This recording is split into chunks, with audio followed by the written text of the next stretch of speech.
Akkam jirtu daawwattoota keenya jaallatamoo kun Waliif TVdha. Oduu yeroo kanaatii fi qabannee jirruun isin biraan ga'a. Daani'el Tasfaayeetii jalqaba irratti ijoodu.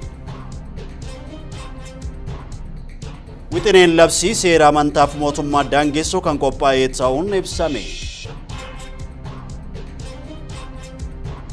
Biiroon Kominikeeshinii Oromiyaa nageenyi da'oo jiruuf jireenya uummataa ta'uu ibse. Haleellaan qubattoota raafaa irratti fudhatame kan nama gaddisiisudha jechuun ministeerri muummee Israa'el Benjaamin Netanyahuun himan. Gara bal'ina oduutti isin dabarsa. Wixineen labsii seera amantaa fi mootummaa daangessu kan qophaa'ee ta'uun ibsame. Ministeerri muummee Dr. Abiy Ahmed marii hawaasa naannoo Amaaraa wajjin taasisan irratti dubbii taasisan Girmaa Guddisaa kan qindeesse Liyaa Taddasee akkaataa nutti dhiyeessiti. Ji'oota duraa ministeerri muummee Dr. Abiy Ahmed hordoftoota hawaasa amantaalee garaagaraa waliin marii geggeessaa turaniiti jiru. Wayita marii kana geggeessaa turanitti ammoo gaaffiiwwan dhimmoota amantaa waliin wal qabatan hordoftoota amantaalee irraa ka'eeti jira. Gaaffiiwwan yeroo sana ka'aniif mootummaan yeroo dhiyootti seera haaraa dhimmoota amantaa irratti akka baasuu danda'us Dr. Abiy Ahmed dubbatanii turan. Dhimmoota amantaa ilaallatu irratti seera haaraa ni baasna jechuun Dr. Abiy bakka bu'oota hawaasa amantaa naannoo Amhaaraa marii taasisan irratti haasawaa taasisaniiti turan. Dhaabbileen amantaa fi mootummaan walitti makamee jira. Dhimmoonni walitti hin makamne hin jiru. Kun rakkoodha. Haala kanaan itti fufuun hin danda'amu jechuun dubbachuun isaanii kan yaadatamudha. Garuu namni sun siyaasa yoo yaade rakkoo hin qabu. Amantaa isaa dhuunfaatti hordofachaa siyaasa isaa immoo paartii isaa waliin adeemsisuun rakkoo hin qabu jechuun ministeerri muummee Dr. Abiy Ahmed himanii turan. Kun ta'uu baannaan garuu badiin guddaan uumamuu waan danda'uuf nutis akka mootummaatti hojii mataa keenyaa hojjechuu qabnas jedhanii turan. Haasawaa Dr. Abiy ji'oota lama dura dubbatan bu'uura godhachuun wixinee labsii haaraa karaa ministeera nagaatiin baheeti jira.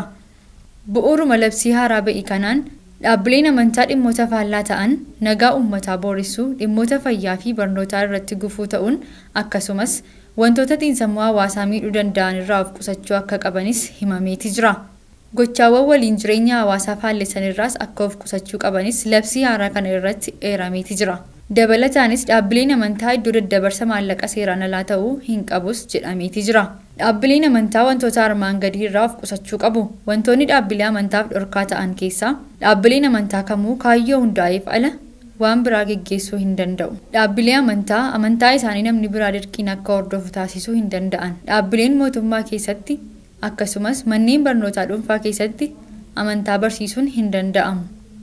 Wantoota nageenya xiinsammuu waliin jireenya mirga uummataa booressan irraa of qusachuu. Amantaa da'oo godhachuun yakka garaagaraa hojjechuunis ta'e hojjechiisuun kan nama gaafachiisu ta'us himamee jira.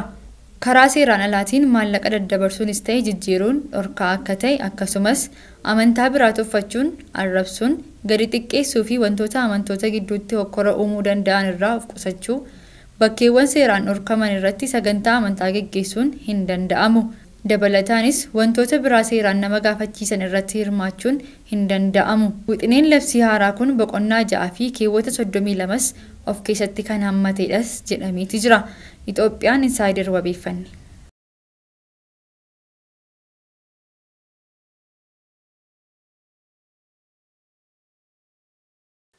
Naannoo Oromiyaatti qorichoonni tolaan kennaman karaa seeraan alaan hawaasatti maallaqaan gurguramaa jiraachuun ibsame. Naannoo Oromiyaatti alseerummaa qoricha busaa hambisuuf hojjetamaa jiraachuu biiroon fayyaa naannoo Oromiyaadhaa ibsee jira. Naannoo Oromiyaatti qorichoonni tolaan kennaman karaa seeraan alaan hawaasatti maallaqaan gurguramaa jiraachuu itti aanaa hoogganaan biiroo fayyaa Oromiyaadhaa Dr. Tasfaayee Kibbabaa ibsanii jiru. Biirichi rakkoo kana furuuf qaamolee dhimmi ilaallatu waliin magaalaa Shaashamanneetti mari'atee jira. Naannichatti gandoonni 5,000tti hiiqan dhibee busaaf saaxilamoo ta'uun himamee jira. Manneen kuusaa qorichaa seeraan ala qoricha hin hayyamamnee fi tolaan kennaman gurguran irratti tarkaanfiin fudhatamaa jiraachuu itti gaafatamaan waajjira fayyaa magaalaa Shaashamannee obbo Sultaan Huseen dubbataniiru. Bara 2030tti dhibee busaa dhabamsiisuuf hojjetamaa jiraachuunis eeramee jira. Biiroon Kominikeeshinii Oromiyaadhaa nageenyi da'oo jiruuf jireenya uummataa ta'uudhaa ibsee jira. Udii Muusaa bal'ina isaa qaba. Biiroon Koominikeeshinii Oromiyaadhaa nageenyi dawoo jiruu fi jireenya uummataa ta'uu isaa barruu toora fuula miidiyaa hawaasa isaatiin maxxanseen ibseeti jira. Koominikeeshinichi barruu isaa tan nageenya irratti fuulleeffachuun maxxansee ture tanaan nageenyi jireenya hawaasa tokkootiif haalaan murteessaa ta'uu isaatii fi nageenyi bu'uura waa hundaa ta'uu isaa kaayeeti jira. Barruun Biiroo Koominikeeshinii Oromiyaatiin maxxane kun nageenyi uummataaf uummanniinis nageenyaaf dawoodha jechuun ni dandeenya kan jee bakka nageenyi hin mirkanoofnetti ammoo nagaan baanii galuun misooma garaagaraa qindeessuu fi hojii ijaarsa biyyaa sirneessuun qormaata hamaa ta'uu isaatis ifoomseeti jira. Oromoon waggoota 70 oliif sirna isaa kan cabe deebifachuuf wareegama kafalee keessaa fi alaan tooftaa qabsoo garaagaraa geggeessaa tureen aarsaa guddaa baasuun bara 2010tti injifannoon galachuu danda'ee jiraachuu isaa barruun Koominikeeshiniin Oromiyaa nageenya irratti fuulleeffachuudhaan maxxanse kun eeruudhaan kanaanis jee barruun kun qabsoon Oromoon bifa jijjiirrate injifannoo argate bulchuu tiifachuu isaaf ammoo dabalachuuf waloon qabsaa'uun injifannoo caaluuf hiixachaa jiraachuudhas maxxansi kun addeesseeti jira.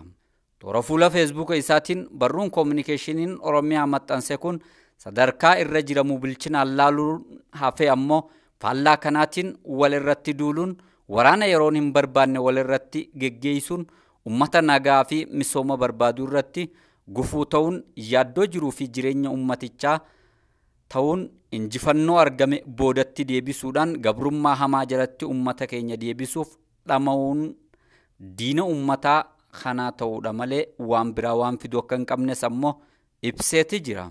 Yeroo ammaa kanattis mootummaan duudhaa Oromoo kan ganamatti deebi'uu labsuudhaan rakkoon jiru garaagarummaa ilaalchaa yoo ta'e mariin furamuu akka qabuu fi tokkummaa Oromoo jabeessuun tarkaanfii hundaa akka ta'uuf hojjechaa jiraachuu isaatis barruun Koominikeeshinichaa maxxanfame kun ibseeti jira. Kanarraa ka'uudhaanis jee barruun kun rakkoon fedhe yoo uumames gaaddisa jalatti marii fi marabbaan akka furamuuf ejjennoo guutuu kan qabu ta'uu isaa mootummaan naannoo Oromiyaa kan ibse kana biras achi dabre ammoo nageenya uummataa mirkaneessuuf waan danda'ame hunda godhaa jiraachuu isaatis ifoomseeti jira. Mootummaan naannoo Oromiyaa balbala nagaaf banuudhaan harka nagaaf diriirsuudhaan nageenya waareessuuf tarkaanfii hedduu deemee jiraachuu isaa maxxansi Koominikeeshinii Oromiyaa gama fuula Facebook isaatiin dhoobee ture kun kan ibsu yeroo ta'u kanaanis ammoo harki nagaa fi tokkummaa barbaadu hidhannoo hiikkatee dhuunfaa fi gareedhaan galaa jiraachuu isaatis addeesseeti jira. Dabalataanis Oromoo dararuun umrii gabrummaa saba kana irratti dheereessuudhaan wanjoo baachisuu yoo ta'e malee bu'aa tokkollee fiduu fi kan hin dandeenye ta'uu isaatis barruun Koominikeeshinii Oromiyaadhaa kun ibseeti jira. Nama hubachuudhaan ammoo lammiiwwan nageenya isaanii mirkaneeffachuuf kutannoo qaban gochaan agarsiisaa kan jiran ta'uu isaatis ammoo barreeffamni Koominikeeshiniin naannoo Oromiyaadhaa dhimma nagaa fi tasgabbii naannichaa irratti fuulleeffachuudhaan maxxansee ture kun ni hima.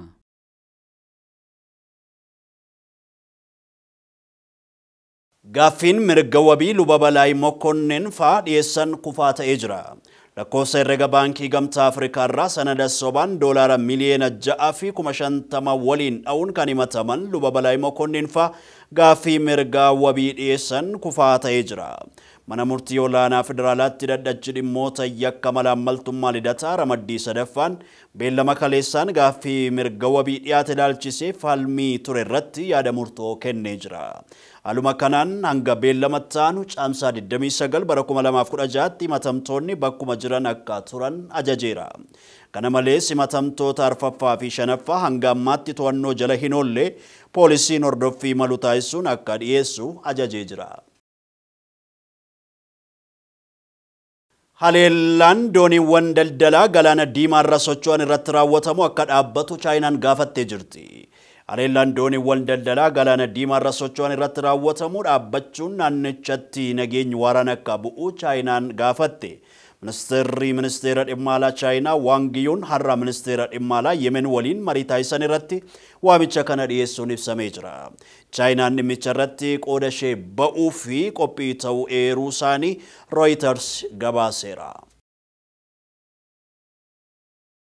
Haleellaan qubattoota Raafaa irratti fudhatame kan nama gaddisiisudha jechuun ministeerri muummee Israa'el Biniyaamin Netanyahuun himan. Girmaa Guddisaa gabaasa dabalataa qindeesseera. Haleellaan Raafaa irratti fudhatame gaddisiisaadhaan Biniyaamin Netanyahu. Haleellaan qubattoota Raafaa irratti fudhatame kan nama gaddisiisudha jechuun ministeerri muummee Israa'el Biniyaamin Netanyahuun himaniitii jiru. Haleellaa loltoonni Israa'el qubattoota Falasxiin kan Raafaa keessa jirratti fudhatan dogongora gaddisiisaadha jechuun Biniyaamin Netanyahu dubbachuu isaanii dhagahameetii jira.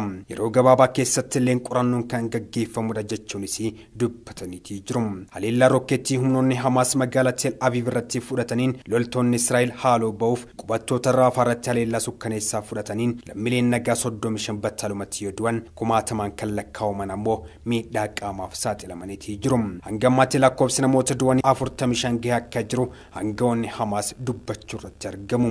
Haleellaa Israa'el kana hordofee loltoonni Hamaas waamicha duulaa lammiilee Falasxiimiif taasisaniitii jiru. Haleellaa Israa'el kun ammoo addunyaa guutuu mufachiiseetii jira. Dabalataanis Israa'el haleellaa qubattoota Raafaa irratti fudhattu irraa of qusachuu akka qabdus dhaabbileen addunyaa garaagaraa dubbachuu irratti argamu. Israa'el waraana Hamaas waliin taasifte irratti qeeqni idil addunyaa baay'ee kan mudate yoo ta'u michoonni ishee dhiyoo keessattuu Ameerikaan illee du'a namoota nagaa irratti aarii guddaa qabdu ibsatteetii jirti. Israa'el mana murtii yakka idil addunyaa keessatti himannii fi ajajni hidhaa irratti bahus Israa'el garuu waraana gaggeessaa jirtuun seera idil addunyaa akka hordofaa akka jirtu cimsitee dubbachuu irratti argamti.